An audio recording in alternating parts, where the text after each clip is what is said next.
This is not a big industry coming. It's not the textile brands, the big players coming and telling us, this is how you should do it. We're really trying to build up the story of the farm and then do whatever we need to do and ranch to tweak our story enough to get it to feed into the markets. We're not letting the markets dictate how we want to operate on the ranch or farm.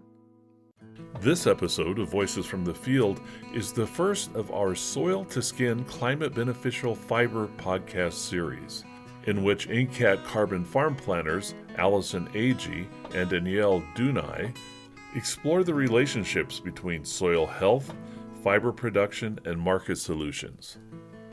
Today, they talk with Rebecca Burgess, the Executive Director of Fibershed. This work is funded through NCAT's Climate Beneficial Fiber Partnership with Colorado State University, Carbon Cycle Institute, Fibershed, Seed to Shirt, and New York Textile Lab. Let's listen. Hi, I'm Allison Agee. And I'm Danielle Duni, and we're conservation agriculture planners in the Northern Great Plains. In this episode, we're speaking with Rebecca Burgess of Fibershed and her vision for climate beneficial fiber. So Rebecca, could you tell us a little bit about yourself and how you got started with Fibershed? To begin, I'm Rebecca Burgess, and I'm the Executive Director of an organization called Fibershed. We've been around as a 501c3 for 10 years. And the reason I came to the work as a 501c3 is because we were having a really hard time seeing the economics of fiber systems work. And we knew that we needed to pull on some more policy levers, some more of the levers to promote what attributes there are to American fiber and to really promote that. And also to build more community in our home community around grower to grower networks, and to help growers feel like they're in a community that can help them answer anything from animal husbandry questions to questions around processing, questions around how to implement carbon farming, which became a theme later in our work, or maybe midstream. So I came to the work seeing that there were some deltas in how a grower could see themselves as economically and ecologically and socially successful. There were some gaps. And so my response to that was to build community and to try to amplify and really amplifying stories and convening people to solve problems together was a lot of the work. And that happened from an IRS perspective to fit under 501c3 IRS code. But I mean, the vision that I've always had is a functioning fiber economy that seats within, 100 to a 500-year vision of our landscapes, which means we have to work within the ecological carrying capacity of those landscapes and enhance them because they're dealing with a lot of stressors right now. You said you really like kind of bringing those stories together and building that community. And I would love to hear if you have a story of someone that really stands out to you that's been a part of your work. Oh, there's so many great growers that we've worked with. But let's see. I mean, part of where things started at the scale of even like a 12-acre ranch, you could call it a ranch, some people call it a farm, but a family who had been in dairy, and dairy wasn't doing well, and they're as they moved into the second chapter of their life, they started raising Jacob sheep. And this is Robin Lind, who I met early on at her farm in Vacaville, California, and whole career in ag, really a civically engaged person, focused on working at her local artisan co-op to make sure that all the wool she was producing at her farm, she wove it all on ranch, and she moved it into an artisan co-op. When I met her, she was using some synthetic dyes, and so we played around with adding natural dyes into her food, her garden for her family. She started growing coreopsis and marigolds, and she's really embraced natural dyeing. And so all of her she's an incredible weaver, and she's incredible with animal husbandry. And we have some of her sheep here at our learning center. And then, you know, just watching her evolve, like I said, to embrace natural dyes, to bring the message of Fibershed to her community. She recruited a lot of growers to be in this community and to think about adding value to wool at the scale she was at, you know, with 65 head. You know, what can we do? Everything from blankets to scarves to pot holders to socks. What can we add value to, and what stories can we tell? And she really used Fibershed as a platform to tell her story about her product. And we were so lucky because she amplified what we were doing and we were amplifying what she was doing. And to this day, you know, she just continues to be, I think, one of the most, well, everyone's amazing, but she's just one of the most consistent people I've worked with. And in fact, 2 years ago, she fell off of a three-story equivalent stack of alfalfa, and her life was really in critical condition.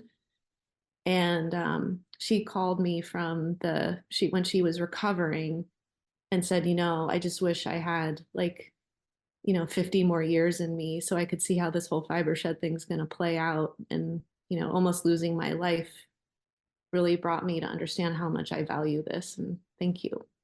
I was like, whoa, this is so meaningful to people. And of course, you know, when your life is threatened, your life flashes through your eyes, which it did for her. But like just the fact that this community meant so much to the core of her existence was really like just beyond what I could have anticipated someone saying. And then on the larger side of the growing operations, we work with someone who I think has been on this podcast, Lonnie Estelle, and the Bear Ranch. And, you know, we worked with Lonnie on a value add producer grant and a working capital grant, and really wanted to see her be able to envision her yarn journey coming from a very large ranch operation where most of that wool could not be split. The clip had to be sold kind of like into the commodity system for ease. So really working with her to help her envision what a ranch-based business would look like of wool. And it was her dream, always her dream. And she's just developed the most beautiful yarn line, but has also committed a lot of her wool to the first climate beneficial wool pool, which I know we'll talk more about. And that partnership included a lot of investments that we were able to bring to the ranch for composting, pollinator strips, a lot of the carbon farm work that we intend to do through this USDA grant. We were able to early days bring those investments into their ranching operations so that they could see ecologic value from the work. And in fact, we were able to bring resources from the textile brands themselves invested in those practices, because we didn't have a USDA grant. It was just the markets investing in the ecological outcomes by investing in the work and in the family. And then that wool was getting purchased and turned into product. And she continues. We see her wool in designs by Mara Hoffman, Coach, and emerging designers like Gina Made and California Cloth Foundry, and beautiful All Species Studio, a great designer, and Seek Collective, just and I think her wool is actually in the sweater I'm wearing right now. It's mixed in some Hudson Valley alpaca. But just watching her evolve into creating a business within the bigger ranching business was to watch her gratification and her life's work kind of really take off when she was able to do that work inside of this bigger operation that the family was running. It was really, really special, and to this day continues to be a really special and beautiful process. And her wool is incredible to wear. We are all wearing her wool all the time. So those are examples, I think, at different scales of how this work has panned out and for different individuals. There's so many other stories, but those are two that come to mind. Yeah, so hearing these individual stories, I'm wondering what brought you to be interested in fiber? Like, was there a specific moment, or just kind of, was it a slow process that guided you into this work? Let's see. Well, I went to an ag school. I went to a land grant university in California, public university called UC Davis. And I was exposed to traditional ag school curriculum, and yet my school also had a weaving studio. And I learned how to basically on a computer, I was able to design pattern and then with my hands and feet still run a traditional loom. There was this, there's a loom company out here in California called AVL looms. And so I was trained on these CompuDobby looms. And I was also trained on very traditional non-computerized looms. And so I got the whole gamut of weaving classes. And what I was stunned by is we were using polyester yarn in the process. And I didn't really even know the difference between, honestly, typical American, like ignorant person. I was just like, oh, polyester wool. I mean, like those were not the top of my list in terms of thoughts I was having about my clothing. It was more like, I'm a college student. I'm going to thrift all my clothes. I was wearing, like, I think back in those days, it was the 90s. So I was probably wearing a lot of polyester pants from old retired golfers from the 70s. Like, I loved vintage old dude clothes, like grandpa clothes. I know that sounds odd, but there was a whole thing in the 90s of like wearing kind of old man's clothes and young women pulling it off and really enjoying it. So that I wasn't thinking, I was just thinking cool, trendy, thrifty, what I could afford, silly stuff like that. So when I started weaving, and I started weaving yarn, that I finally asked the professor, where did this yarn come from? She's like, oh, they're offtakes from the Gap Corporation who donates yarn. And I was like, they feel like plastic. And the woman was like, yes, they are plastic. And I was like, well, what is this? She's like, that's polyester, that's acrylic. And I was like, oh, so we're weaving plastic. Interesting. And then I also I finally one summer got a job teaching young children at the university that during the summer camp period of time, they would bring professors, students to campus when professors were teaching summer school. And some of those young people would come to a camp, and I taught a textile arts class. And all of a sudden we had to teach them dyeing, and we had to put them in like zoot suits, like masks and all this plastic gear. So you don't touch the dye and don't breathe it in. I'm like, this is so not great. Like, why are we equipping children with all these precautionary uniforms just so they can dye a tie-dye t-shirt? So then I was really asking questions about what's in the dye and why am I weaving plastic? And all the while in this ag school, I think that UC Davis was really focused on a lot of genetic engineering projects. So I think cotton was still in the university, but like there was there was a lambing school, but it was like way off campus. And so it was really interesting to find out that like where the money was going, right? It was into like, let's perfect the GMO of cotton. The wool and the lambing school is like 8 blocks that way, and you're never really going to see it. And who studies wool anyway, or who studies sheep anymore? It was really treated that way. But I uncovered it and I was like, wait a minute, we are shearing these sheep on campus. Why are we not processing this yarn into yarn? And then why aren't we weaving it in our school?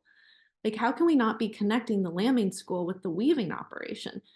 And it was those kind of cognitive dissonances that I was seeing in the university system where we weren't integrating our curriculum, where I felt like, okay, this is ridiculous. We're ag school, we can't grow dye plants. We're an ag school, we can't weave wool. We can't even weave the GMO cotton that you guys are so in bed with. At the time, it was Monsanto, it wasn't Bayer. We had growing grounds for Monsanto all over campus. We could do that well, but we couldn't like integrate our thinking and our approach. And that, I will admit, bothered me. So I got a bee in my bonnet about fiber and dye, and was like, clearly we have these biosphere-based, beautiful ag products that we're not utilizing. And it took a while for me to manifest a really architected intellectual framework around what I wanted to do to respond to these deltas and this cognitive dissonance in the university system. But I think I'm still responding to that societally because we have so much dissonance between what we say our values are, and then what we're willing to ante up for and wear on our bodies. And then in the process, who gets left behind are the farmers and the growers and the ranching community. They don't get to see the value of what they're producing because we're not putting enough value on it. And that's kind of been my, like, it's very obvious, it's clear it's happening, but I don't think it needs to be this way. And I'd like to contribute to seeing things go better. Rebecca, this is a wonderful story that you've shared with us, and I think it rolls right into how we came to be with our climate beneficial fiber partnership group on taking this idea of integrating from, soil and back to shirt and what that looks like. So could you tell us how our project, the Climate Beneficial Fiber Partnership, came to be? Yes. Well, we were seeing that there had been a great deal of very good soil health science being done. And I think it's been done all over the country and the world, but we had some great soil health work done by a biogeochemical lab at UC Berkeley. Our community formed something called the Marin Carbon Project with a land trust, a resource conservation district, and these scientists just find out, like, how do you improve soil health? How do you measure the carbon in the soil? How could you bring more value to the grower in ecological resiliency, but also maybe monetize that value? Those are questions we were asking like in 2007, 2008. And so if you fast forward to 2021, when I think we were applying for that grant, we'd really been architecting this connection from the science and the biogeochemistry all the way through to the reality that if you want to implement things, practices that are going to help a grower become potentially more resilient in terms of drought or resilient to increasing temperatures, some of the upfront costs of that are not cheap, are price prohibitive. Not in all cases, but in many cases, it's like getting a little catalytic jumpstart to invest in that is really important for a grower. And I've always been looking at how well the American economy has externalized the costs of everything out onto society writ large, and then trying to cheapen the value of the actual commodity while society pays the price for air quality, water quality, soil erosion, really kind of like destitute economies in rural communities where there shouldn't be. They're like some of the most high value producing communities in the country, but they're not seeing the economic value of what they're producing. So we kind of were like, hey, how do we marry this idea of rural economic, like a vision for a thriving rural economy, with building this ecological resilience? So can we get some catalytic capital to help growers with this work, measure what's happening, and then bring that to the markets and have the markets start to understand this is really important for the long-term sustainability of these corporations. They need farmers to be able to farm through climate change, through drought. Let's start internalizing the costs of these practices, because it's in the best interest of the corporation. It's in the best interest of the rancher. So climate beneficial verification was born out of trying to marry these economic and ecological values and goals together and tether them and bolt them together. So yes, there's a premium on the wool that comes from ranches where they're trying to get this work done, or they have been getting this work done. The verification had been piloted in California with people like Lonnie Estelle and Amy Livestock, Ryan Mahoney, at the larger scale, McCormick Ranch, Ian Anderson. And then we've been envisioning a national partnership. So when the opportunity came to collaborate with the National Center of Appropriate Technology, Linda Poole's work also is very wool focused in the Northern Great Plains, and be able to then collaborate with our longtime partner, Carbon Cycle Institute, the science team, and then partner with Colorado State University to help us model the effect of these practices in terms of greenhouse gases and water holding capacity, and then have a portal where we could like train people to be more proficient TA providers, and those TA providers could help measure these outcomes on ranch.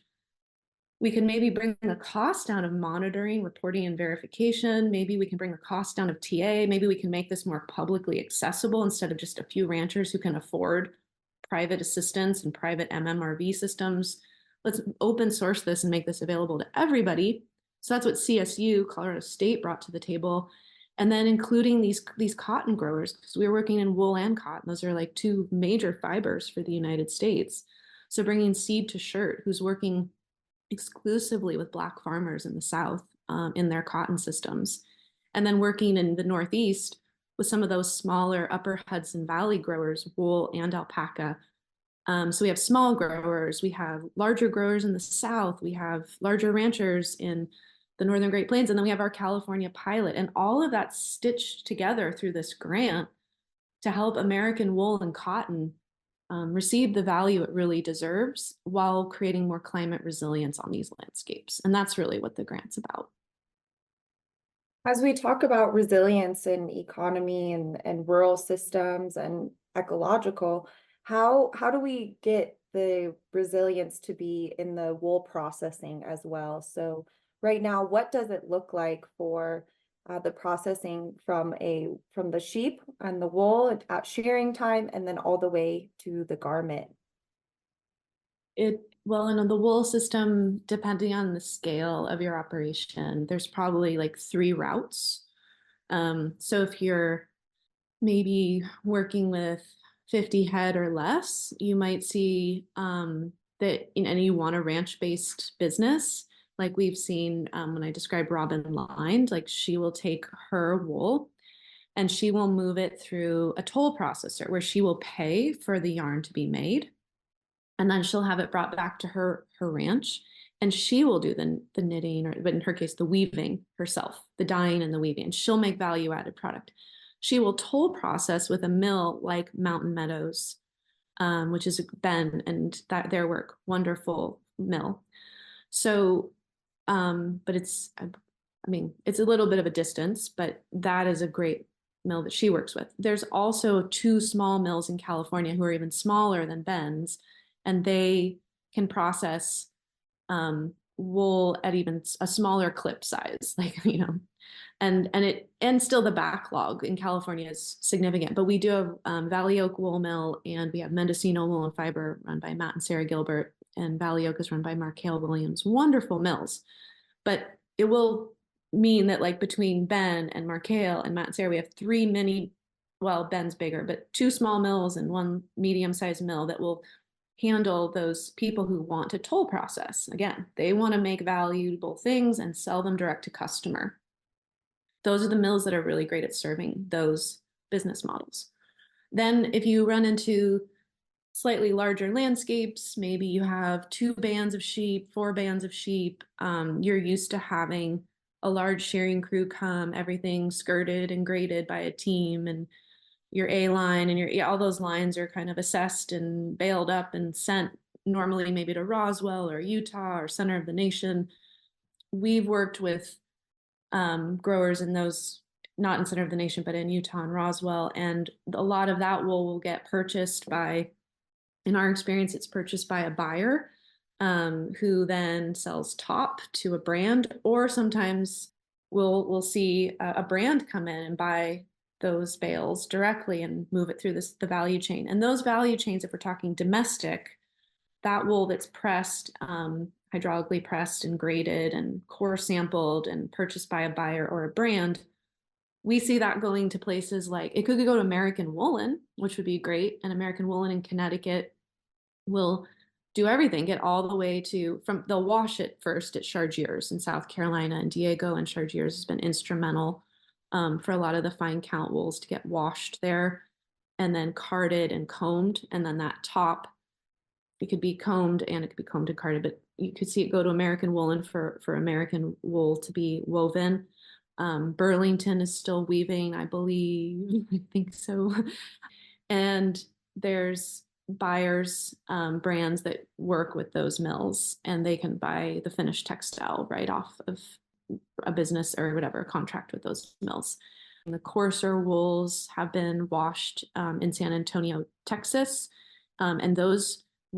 So in the coarse wool, we have Bowman's in Texas who's been washing wool, and that wool for some of our California growers will get washed by Bowman's and combed in San Leandro and then turn into bats. And some of that batting has been used for duvets and mattress inserts, and then also felted by home felters and made into art pieces. And then Frankenmuth Mill got some of the wool I've seen too and made beautiful climate beneficial bedding. We love Frankenmuth. There's a few, I'm like able to list basically all the mills, not every small mill, but some of the major players I'm able to mention in at least, 3 minutes. And I've been told by American Sheep Industry that China has 200 wool scours. It would take me this whole podcast to talk through all the wool scours there. And we have, 2 major large ones left. So we know we can make fabric, we can make wovens. Some of the yarn that we produce at places like Kent Wool or National,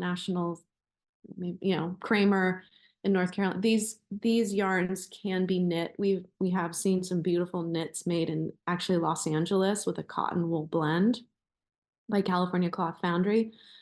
Gorgeous, gorgeous textile. But I will just say, like, the process of getting the shirts made and the textile made, it's a bit of a struggle. I will say the brands we work with find the American supply chain to be not as easy right now, and we need to keep seeing improvement. And I think all the mills that are on the ground are like, we are here, we're doing great work, we want to do more, but I think we have to invest in these manufacturers, and we need to see them strengthened and expanded. And I think for the volumes of wool that we have and the volumes of cotton we have, we're also going to need we're not going to augment more. There's going to need to be more facilities at some point as well.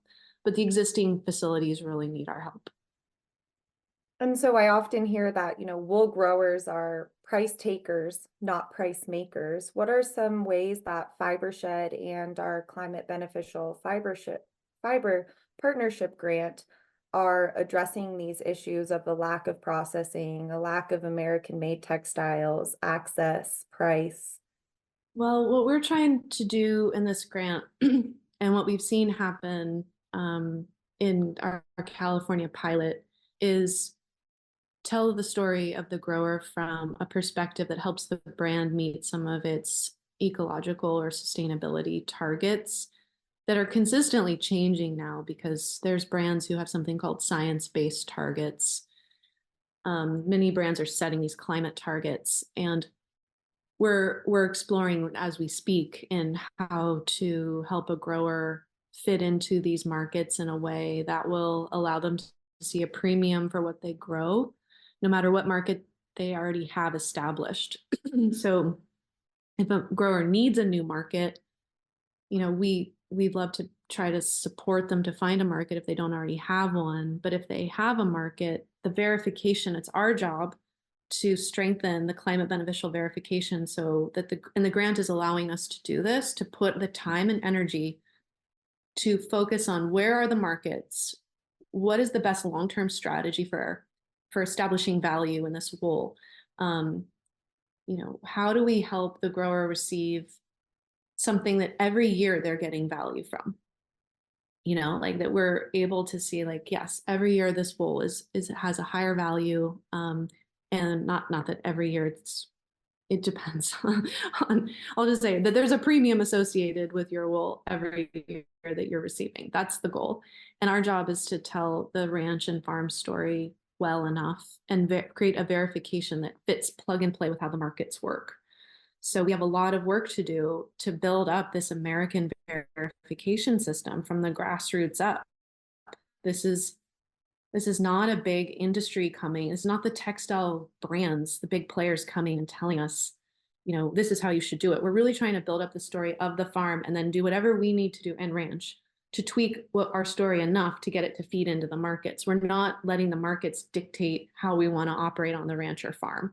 It's completely different from how these typical certifications work. They're very, I would say, organic started though with a small group of growers, and they really moved the dial forward on organic back in the day but as of late, the way the textile industry has worked, it's generally been creating the certifications as an industry and then kind of filtering that down to the grower. And we're saying, we'd rather invest in the grower upfront and then uplift what they're doing. And it's our job to find the plug and play for how to make that story fit in their little schematics and all their little hurdles that they put in front of people to fit in their supply chain. That's our job. We need to get over those hurdles ourselves and really uplift this as a powerful American verification system.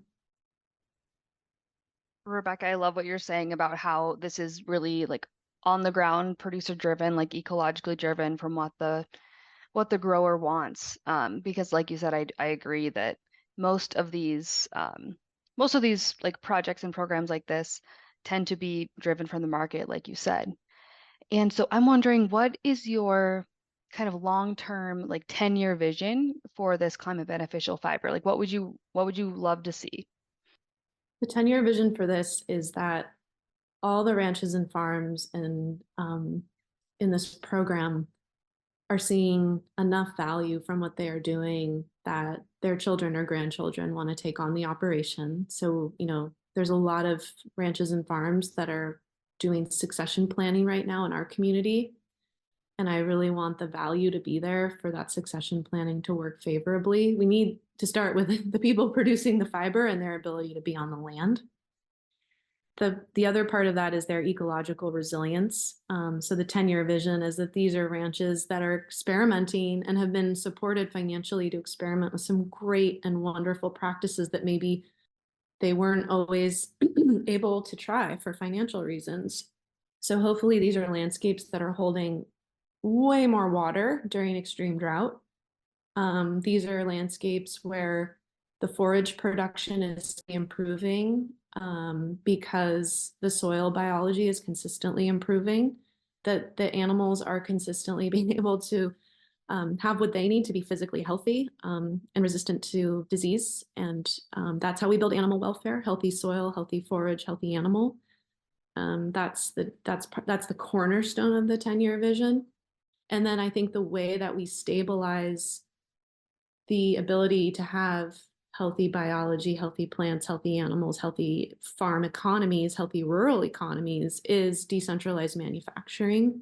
So like I said, while I know it's scary for the existing mills to be like, oh my God, we can't have more mills. And it's like, no, we need you to be super strong, full of business.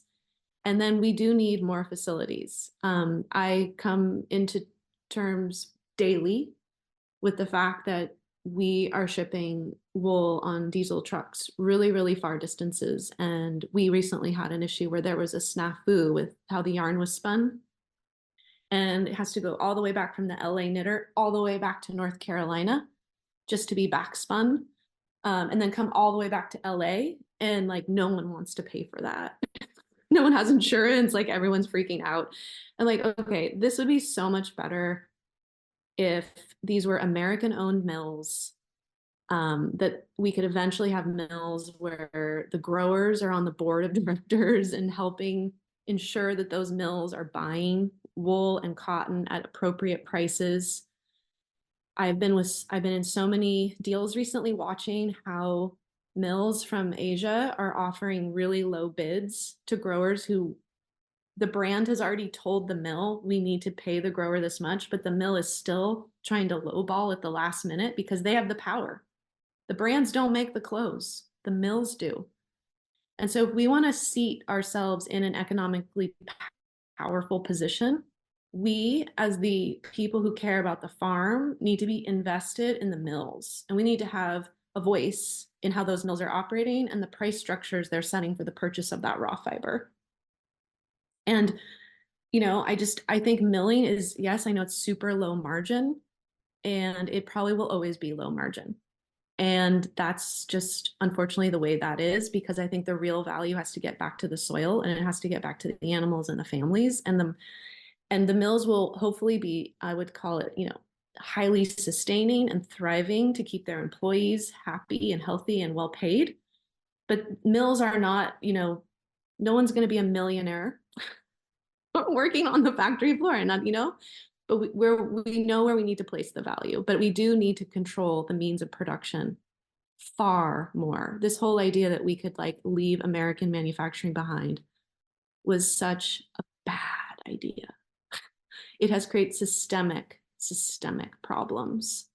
It has created so much consolidation, and the arm wrestle between the farming community and the processors. The growers lose. They always lose. I have not seen growers be like, yeah, we're winning this game. It's like, no, you're not. And I think that points to like, yeah, more say on the means of production. The 10 years is like thrive. Anyone who wants to be milling is thriving economically, but responsibly thriving. And growers are really seeing great value. And then the person who gets the yield of all that is the wearer. They're wearing clothes that biodegrade, are from the soil. I call it borrowed from the soil. You're just borrowing this fiber from the soil. It has to be able to return as microbe food at the end of the day. All your clothes should be compostable. That carbon should go back. So I really see a circular 10 years. We have circular systems, American owned, American value, healthy landscapes, healthy families, healthy rural economies, and then everyone looking really beautiful because they're wearing way nicer clothes. That's Rebecca, your passion for this industry and elevating wool and other cotton fibers up seems to really shine through. And I hope our listeners are able to be motivated by this and your passion. I know that you're taking your Fibershed model and offering it to be implemented into other communities easily. Would you like to plug for that at all? If any of our listeners want to move forward on your model, what's the best way for them to do so?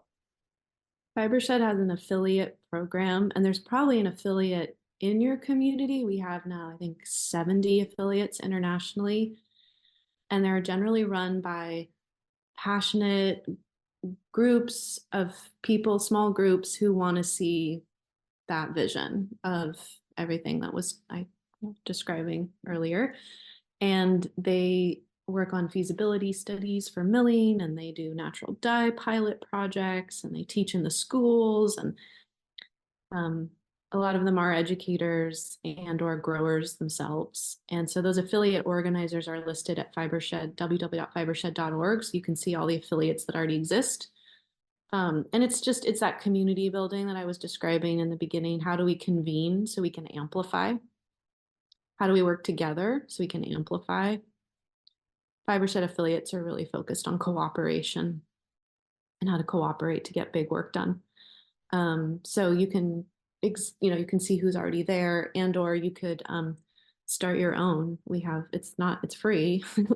And if you're really passionate about organizing your fiber community around these ecological and American-made values, then you can do that. And we're here to answer questions you might have. And there's a form on the website. That's great information. I hope that we all convene to amplify in all kind of ways that we're involved in our life on the farm or as consumers, as the consumers seem to push the demand. My grandma always said that wool is the best fiber. And, I think it's because, it's borrowed from the soil and it will go back. It's biodegradable. So I hope to do that in our project, the Climate Beneficial Fibershed partnership. And is there anything else you would like to share as we come to an end here? I don't think so, but thank you so much for the opportunity to connect. Really fun to speak with you. The Climate Beneficial Fiber Partnership is funded by USDA's Partnership for Climate Smart Commodities. Be sure to check back for the other episodes of the Soil to Skin Climate Beneficial Fiber podcast series. That's it for this episode. Thanks for listening. Additional information about this episode and related resources can be found at attra.ncat.org. Don't miss an episode. Subscribe to Voices from the Field wherever you get your podcasts. I'm your host, Rich Myers. ATTRA, Voices from the Field, is produced by the National Center for Appropriate Technology, headquartered in Butte, Montana. It's supported by the USDA Rural Business Cooperative Service as part of NCAT's ATTRA Sustainable Agriculture program. Any opinions, findings, conclusions, or recommendations expressed in this recording are those of the participants and do not necessarily reflect the views of the USDA or NCAT. We'll catch you again next week, and until then, keep on farming.